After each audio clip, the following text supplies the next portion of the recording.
Hey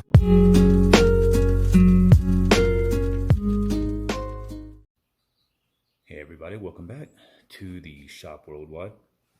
Today is a continuation from the last video from when we did the ignition tune-up on the 94 Jeep Grand Cherokee with the 5.2 liter V8 in it. We did get all the ignition stuff in. It ran really well until it started heating up again, and then started doing its little sputtering, stalling issue again.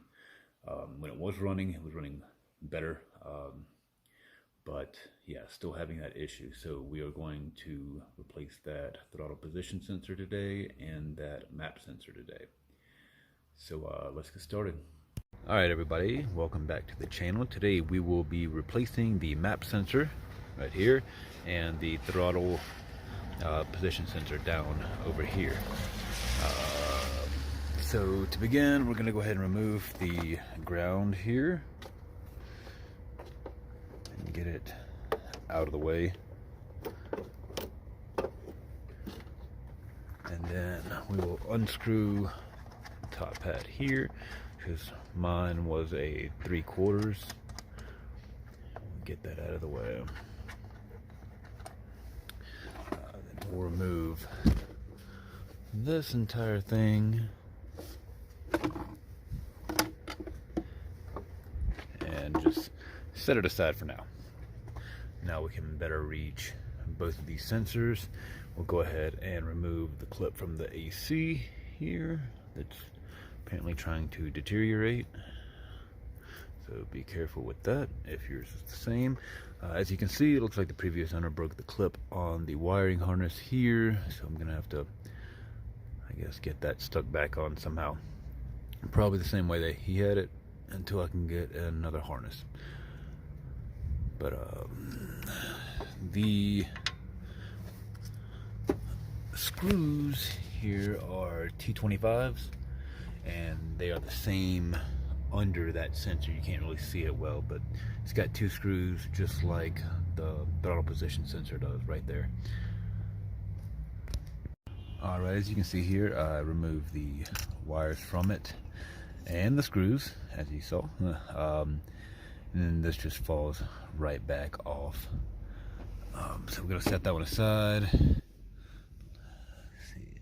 It's supposed to have a paper washer there, but it looks like there isn't one. So if yours does have one, make sure you get the old one off and put the new one on there. Alright guys, next thing I did was take a rag and my pocket screwdriver here and put a little bit of carbon choke cleaner on there and just kind of cleaned out the inside of that sensor where it goes. Just kind of clean it out a little bit. It had a bunch of junk in there. I'm not sure if you can see on the rag, but it was pretty dirty. So now I'm gonna get the sensor lined up and we'll get it back in there. Alright, when you are lining this up, it will be a little crooked, but it has like a spring inside.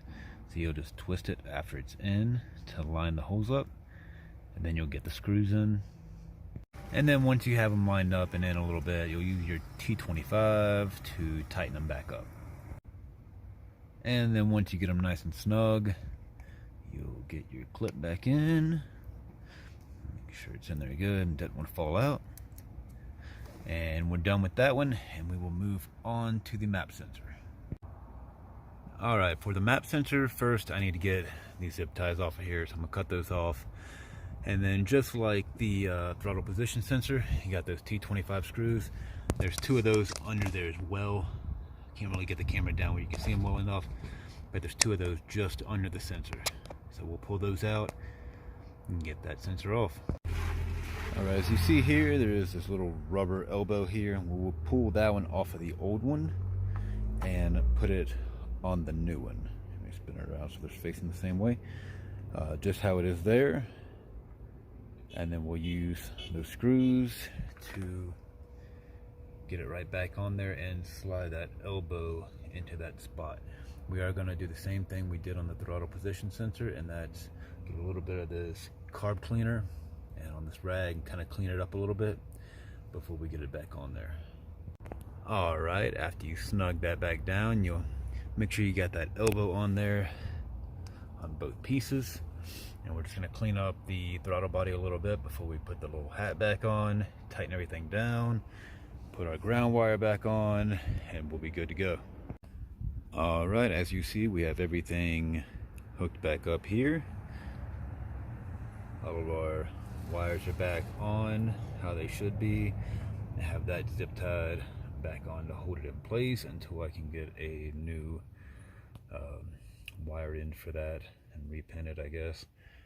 We have our ground and everything back on here. I did already drive it around and no issues so far, so let's cross our fingers for that. It seems like it was either the map sensor or the throttle position sensor that was causing my issue. So it is running great now. We are having no issues. Better find some wood to knock on real quick. But yeah, so on to our next adventure, which will be some more maintenance. We'll get into that with the next video, but stay tuned until next time. And as always, thank you for watching. Please leave any comments or suggestions you have for our channel, and yeah, see you later.